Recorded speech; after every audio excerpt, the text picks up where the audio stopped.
bahunam janmanamante yanuvan mam prapadyate vasudevam sarvamiti sa mahatma sudurlabha. After several lifetimes of tapas and surrender, finally one comes to this point in the lifetimes of one's existence that one surrenders and sees the divine in everyone, in everything. And such a person is very rare to find. Sa Mahatma Sudurlabha. Durlabha means difficult to find. Sudurlabha means very, very difficult to find. It is the effort, spiritual effort and sacrifice and surrender of several lifetimes that has brought our Narasimhamurthy ji to this stage where he has no other desire than to merge in the divine and be done with these cycles of birth and death. And Navarupanishad says such a person who has no desire becomes one with the divine. Man minus desire is equal to God. So anybody has no desire becomes God. And that is the destiny of every such seeker, especially when he asked, I have no other desire. Mission, of course, is a part of our lives. But more importantly, he said, I do not want anything other than to live in that divine consciousness, to be merged in that divine consciousness. And what else can one be happy to know if some devotee or a seeker asks the divine, please grant me this one thing. I don't want wealth, I don't want name, position, power, authority, popularity, family, relations, affection, nothing. I just want to live in that divine consciousness and let that be my destiny. Which divine master would hesitate from granting that? And his deservedness also is there, of having worked all his life and lives to receive such a blessing. To be deserving of such a blessing is also very rare, very, very rare. Everybody asks, please grant me moksha without even knowing what they're asking for. This absolute desirelessness is the key to attaining liberation. There is no other way. Nanya pantha. There is no other way. And I'm so happy. I did not want to reveal to him that we have planned the homas and yajnas because though he says such things, but I thought he may not like it because he never encouraged that by being done by anybody, including his own kith and kin. So I said he will unnecessarily get troubled and then he will come and seek that we should not have such an event. Therefore, I did not tell him at all. I take him that way for granted that he will not refuse whatever I say. And so I went ahead with the program. And I'm so happy that all his, so to say, family members, those who are related by blood, they all are here. Many of them are here. Many were there in the morning. Many could not come, but they have witnessed whatever has happened. And so many of his other family members by Prema Sambandha, not Rakta Sambandha, which are his students and the Tyagajivis, they are also here. I am so happy that all those Tyagajivis also found their way to this ashram and they are leading a very peaceful and happy life. They always keep conveying to me that how happy they all are. They could have been anywhere. So this family of our Narasimhamurthy, which is the family both related by blood and related by this Prema Sambandha, Atma Sambandha, all are here to celebrate this happy occasion of 88th birthday. 80, you see, if you draw it on a paper, 8 represents infinity and 0 represents nothingness. Brahma Satyam, Jagan Mithya, this is what 80 represents. And this is what he is being granted. Brahma Satyam, Jagan Mithya, Jiva Brahmaiva Naparaha. I am none other than divine. That is the ultimate realization one should have. And this is the blessing that I, with all my heart, in this land, which I call as Siddha Sankalpa Bhumi. Any pure prayer is answered here. Any prayer is answered for that matter, but purest prayers are answered faster. So he made such a pure prayer and I am so happy. You all know the history of his relationship with Bhagwan and with Narayan Bhatt. The Guru-Shishya relationship and the Bhakta and Bhagwan relationship. It is one of the most beautiful relationships. And I do not want to... It was Narayan Bhatt's birthday. He would always celebrate that by distributing sweets in the hostel. But nobody ever knew what was his birthday, which date was his birthday. And nobody knew how to celebrate that. In a hostel, everybody's birthday was celebrated. Students' birthday was celebrated, teacher's birthday, but he never celebrated his birthday. because he always celebrated Narayan Bhatt's birthday, and he would say, "That is my birthday, that is equal to celebrating mine. I do not want to celebrate anything else." Absolute loyalty and dedication. And those who have not read, please go and read Divyaka Prashaya. Those who have not read, that is such an inspirational book which talks about his journey as a young boy born in Chikbalapur right here, all the way till meeting Narayan Bhatt and Bhagavan and then continuing the mission. Today, if we are sitting in this beautiful place, Muddanhalli, it is not to the credit of Narayan Bhatt, it is not to the credit of Bhagavan Sri Satya Sai Baba, it is to his credit. Because he took it upon himself to establish this ashram. In those days, Bhagavan told Narayan Bhatt, establish the school. Narayan Bhatt hesitated, I cannot do it because there are too many loans. Bhagavan encouraged, no, go ahead and do it nevertheless. And then Narayan Bhatt came to Narasimhamurthy and said, I mean, there were two, he and Narayan Rao, who is no more, he also has merged with the divine. But this was Narasimhamurthy who was told and tasked with this job of establishing an ashram over here, a new school over here. And through such ups and downs, through such difficulties and challenges, he persisted. Because that was the vision, that was the command of Narayan Bhatt and the blessing of Bhagavan. So there was no way he could refuse that. An engineer in those times, a gold medalist, who had several opportunities. Today I see, as he was mentioning, a few students get a little knowledge and get a little skill, and then they think they can conquer the world and they think they'll have better, greener pastures outside and they leave. In those days, with the responsibility of a huge family, he was the eldest and he had a huge burden of taking care of his entire family, his younger siblings, and he had to sort of shoulder that too. But leaving all that aside, he surrendered to Bhagavan and followed the command of Narayan Bhatt. That is how Muddanhalli got established. Today, if we are sitting here, as I said, we all have to be grateful for his surrender, his loyalty, his obedience and sacrifice to both Narayan Bhatt and Bhagavan, which has made Muddanhalli find its existence, this ashram find its existence 5 decades ago. And after that, in the last decade, the growth of Muddanhalli, if it has happened, it is because of him. Because I remember that day when I had come here for the first time with a lot of apprehensions in my heart. How will this be received? What would be the reaction? Will they respond properly? Will they ignore it? Especially whether he would believe in it? There are so many questions. Today it looks so easy. But in those days, I came and then 5 minutes, he had tears flowing from his both eyes, and he had completely surrendered to the idea that this is Bhagavan again wanting him to do something for his mission. And immediately, back in action, he took it upon himself to travel around the world. He never had a passport before that. He got a passport done, went to Singapore first. Ravi Pillai sitting, who was his host then. And even today, Ravi Pillai is there to celebrate this. I think this is just a good divine incidence that you are here too. So he started with that journey of traveling to other countries when most of the people want to retire and relax. And then he journeyed so many places. Tigrit is here. They were there together in all these places, spreading the message of God, spreading the word of God. That's how this mission started growing in size. And today, where it is. Land which was called Devuladiko. Ghosts used to live here. Dayaladinna, this is called.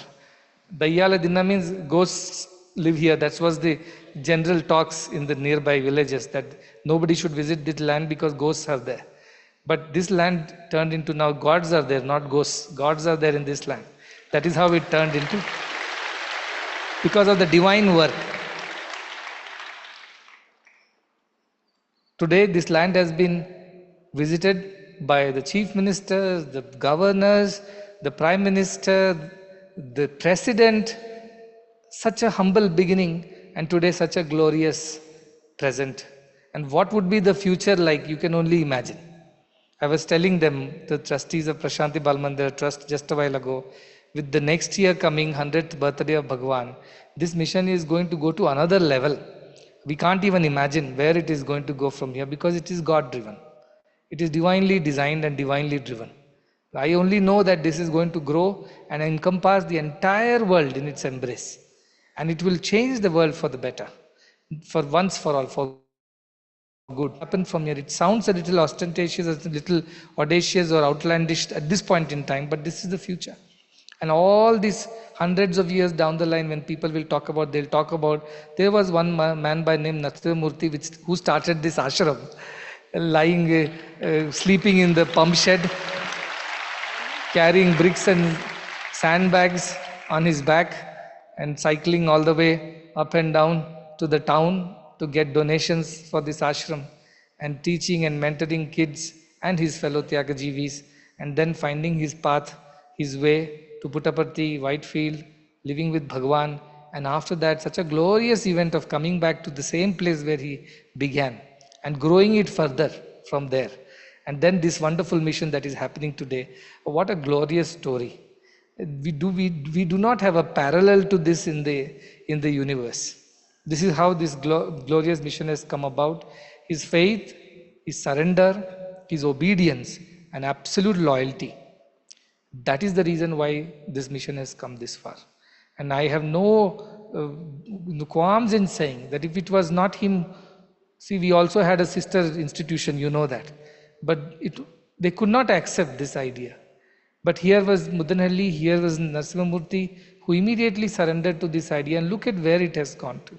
To the whole world is looking at this ashram for inspiration, both spiritual and social. And in times to come, the world leaders are going to visit this place to learn from us what we do, how we do, and why we do. And they will take this inspiration back to wherever they go and implement it in their own countries. Those days are also going to come. But it all began because one man decided that I shall surrender myself to this divine mission, to my mentor, my guru, and remain committed to it all my life. There is no looking back, no turning back, no running away. Once committed, it's a commitment for lifetime. And today, as he steps into the 80th birthday, by the way, his lifespan was not 80 years also. His lifespan was much shorter. I remember when I had come here, I think he was, 64, 65. 64 he was that time. And that time, first thing Bhagwan told me was that his term is over. This was the end of his first part of his life. Extension is being given so that he can do this work in this mission. So this extension of life was granted to him in 13 years ago so that he can continue doing the good work. And I am giving him one more extension. May he live long enough to see the glory of this mission. He may physically not be so active, but spiritually let him witness all that glorious things that are happening over here, because this is the promise that Narayan Bhatt took from him, that you will build more institutions like this and educate children and create inspiration, and through that you will transform the society. That was the promise Narayan Bhatt had taken from him, and that always bothered him. Even in Whitefield, students, Vrindavan students used to talk, you know what, he has a vision, he has a dream that he wants to build a lot of institutions like this and take it forward. But people used to talk. And that is how today all his wishes have been fulfilled. This is Siddha Sankalpa Bhumi, that is what I mean to say. You thought about the good thing over here and it's going to be happening. This is already happening here. So I'm very glad to celebrate this and share this with the whole world. See, world needs inspiration. World needs examples. World needs heroes, spiritual heroes, who can be celebrated and who can be examples and inspiration for the younger generation.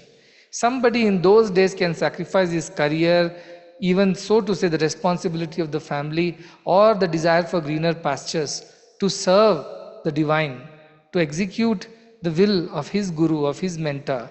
What are we here doing? We have got everything and more, much more than all these people had. They hardly had a proper meal or a bed to sleep, no electricity, nothing. They built their own buildings with their own hands. They could not afford laborers and masons. Those are these people. What an inspiration it is. And therefore, all our youngsters should remember this and remind themselves. I know sometimes it sounds like rhetoric. Again and again we keep reminding and repeating these words. But let me tell you, this is the only way. To your own moksha, atmano mokshartam, jagat hitaya. And nowhere else it can be done better than here. And these are the inspirations you should follow. He is just one example that we are celebrating. There are so many other Tyagajivis over here. They have any other desire. They always wanted to do what the divine wanted. And they were absolutely committed and loyal to Narayan Bhatt. So that you don't see everywhere, every place. The commitment to Narayan Bhatt and his ideals. That is what which made them do what they did. Bhagwan came much later. Of course, Bhagwan's coming added more energy and enthusiasm to the mission. But it was the inspiration of that one man, Narayan Bhatt. And I am looking forward to many, many more Narayan Bhatts coming out of this crowd. And both boys and girls who will take this inspiration forward and help so many more people benefit from this inspiration. So I want to convey again a collective gratitude on behalf of every one of us who is enjoying this ashram today in whatever form it is. We have all found a shelter, refuge in this great mother, this Satyasai Grama ashram, which was built, which the seeds of which were sown by him. And therefore that is one reason we should never ever forget him and his sacrifice and his contribution to this mission in those days and even in these days, which is happening now. So to all the family members also I want to remind that you are all very lucky to have somebody like this in your family. Your grandchildren, great grandchildren and beyond will talk about this legacy. ಅವರು ಇವರ ಬಗ್ಗೆ ಮಾತಾಡ್ತಾರೆ. ನಮಗೆ ಇಂಥ ಒಂದು ಅಜ್ಜ ಇದ್ರು, ಅವರು ಹೀಗೆ ಅವ್ರು ಮಾಡಿದ್ರು, ಭಗವಂತನ ಸೇವೆ ಮಾಡಿದ್ರು, ದೊಡ್ಡ ಸಂಸ್ಥೆ ಕಟ್ಟಿದ್ರು, ಆದ್ದರಿಂದ ಇವತ್ತು ಇದೆಲ್ಲ ನಡೀತಾ ಇದೆ. ತಾವು ತಮ್ಮ ಮಕ್ಕಳಿಗೆ ಮೊಮ್ಮಕ್ಕಳಿಗೆ ಹೇಳಬಹುದು ಇದೆಲ್ಲ. ಹೇಳಲೇಬೇಕು ಕೂಡ, ಅವ್ರಿಗೆ ಗುರ್ತಾಗಬೇಕು, ಅವ್ರ ಮನಸ್ಸಲ್ಲಿ ಇರಬೇಕು ಎಂಥ ಅವರ ಜೀವನದಲ್ಲಿ ಅವ್ರಿಗೆ ಎಂಥ ಬ್ಲೆಸ್ಸಿಂಗ್ ಸಿಕ್ಕಿದೆ ಅಂತ. ಇಂಥ ಮಹಾನುಭಾವ ಅವರ ಕುಟುಂಬದಲ್ಲಿ, ಅವರ ಪರಂಪರೆಯಲ್ಲಿ, ಅವರ ಕುಲದಲ್ಲಿ ಹುಟ್ಟಿದ್ದಾರೆ. ಅದರ ಬಗ್ಗೆ ತಾವು ಹೇಳ್ತಾ ಇರಬೇಕು. Like I keep telling my students like that, you people have to tell everybody, because world needs inspiration. And these are live, real-time examples whom the world needs to follow. And if you have, to the students here, even 10% of his dedication, you can do so much better than what you're doing today. And we're not asking everything and more. What he never had salary in his life. Can you believe 80 years now and not one salary slip in his life, except that Manipal, 1.5 years he worked there, that too out of compulsion. But otherwise never since he joined the mission. But God looked after all his needs. God looked after his family's needs also. This is what it means, Yoga Kshemam Mahamyam. I will look after you. You surrender to me. Don't worry about anything else. These are real examples. And they are happy too. They're happy, not that they're living a constrained life and suffering through it. No, they're happy because they've given themselves to God and God took up the responsibility of their families. What a joy it is. What a joy it is to be looked after by the divine. There is nothing that compares with that. You feel proud, I am being looked after by my parents well, or my spouse well, or my company people well, or my friends well. We take so much of pride in that. I'm being looked after completely by the divine. There is nothing greater than that. The joy of it cannot be compared with any other joy in the world. And he has had that joy. Until today, I always check whether everything is okay with him, everything is fine with him, because he has nobody else to look after him. God has to look after him. That is the way it is. This is the blessing that he has received. Everybody should lead such blessed lives. Whether you remain Tyagajivis or you marry or you do whatever, this one idea that being loyal to your Guru and being absolutely devoted to the divine, these are basic prerequisites to achieve anything in life, more so spiritual achievements. That you should not lose. This is what you have to learn from him. And I wanted to convey that to everybody in the world. That's why this little occasion, I know it embarrassed him in the beginning, but then obedience, Tiger it always says, obedience and convenience. Be convenient to your Guru, be obedient to your Guru. So he did not say a word. I knew that if it was somebody else, he would have definitely objected. So I think with this one thing, I have fulfilled the desire of his family, who could never celebrate his birthday, and the alumni who also could not celebrate the birthday. All are happy today because at least one birthday they got to celebrate gloriously. And I also want to announce, before he finishes his 80th year, I want to grab one desire of mine is left. ನಾನು ಕೂಡ ಹೇಳಬೇಕಲ್ವಾ, ನನಗೂ desire ಇತ್ತು. ಇವರಿಗೆ ತುಂಬ ಜನ doctor Narasimhamurthy ಹೇಳ್ಬಿಡ್ತಾರೆ, ಆದರೆ doctorate ಅವ್ರಿಗೆ ಸಿಕ್ಕಲಿಲ್ಲ ಇನ್ನು. ನಾನು ಸ್ವಲ್ಪ ಪ್ರಯತ್ನ ಮಾಡಿದ್ದೀನಿ, ಆಗಲಿಲ್ಲ. ಬಹುಶಃ ನಮ್ಮ ಯೂನಿವರ್ಸಿಟಿ ಮೂಲಕನೇ ಅವ್ರಿಗೆ ಡಾಕ್ಟರೇಟ್ ಬರಬೇಕು ಏನೋ. ಆದ್ದರಿಂದ ಅದನ್ನು ಬರಬೇಕು, ನಮ್ಮ ಯೂನಿವರ್ಸಿಟಿ ಮೂಲಕನೇ ಬರಬೇಕು ಅಂತ ನನ್ನ ಆಸೆ. That also will get fulfil. You wait and watch. That he should, because he doesn't need a doctorate, he doesn't need a degree, but he has so much of knowledge. He's an encyclopedia, as they say, walking encyclopedia. Ask him anything, he will tell. Not only tell, he'll tell with the date and time. And we as students at those days were absolutely petrified with his elephantine memory, because if he has spotted you in one place at one time in one situation, it will remain in his memory. And 10 years later you meet him, he'll repeat the entire thing to you. So you never wanted to meet him after 10 years because you were scared that he'll remember. All students were like that, scared of him. But I was never scared of him. To be on a very personal note, the very first day of our class, he was taking class on this was called awareness program that time, which was all about Indian culture, spirituality, religion and things like that. So he used to take that class in Whitefield. And I was a new student who had come for the first time in this situation, circumstances, with no clue whatsoever how to talk, what not to talk. Like any other people, I see a lot of these new students who come, especially the medical college students. They don't even know whom they're talking to and what they should talk. They're as free and as casual as they were in their previous school. So I was also like that. I do not know. First time I saw him, I felt a very deep connection. I remember in front of the whole class, I went and told, I do not know, but I feel a lot of friendship with our friendly feelings for our warden, Narasimhamurthy. This is what I told in a class full of students. You can imagine, for next 2 months they teased me.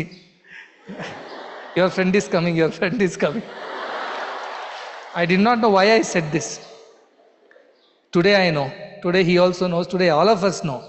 It was not without a reason. That heart knows, heart knows. Head doesn't know. I felt that connection. I immediately felt that there is something between him and me, and I told it in public. I shouldn't have said it, but I said it. And then many years that I spent, that time, as I said, this knowledge was all hidden inside me. It had to be brought out. And that job is the job of a teacher. So his awareness classes, which were full of stories and beautiful analogies, logic, lot of theory, but also a lot of very interesting practical stories. And we would look forward to that class. And he was very lenient with giving marks also, by the way. He was not so strict. Everybody used to score very well in awareness programs.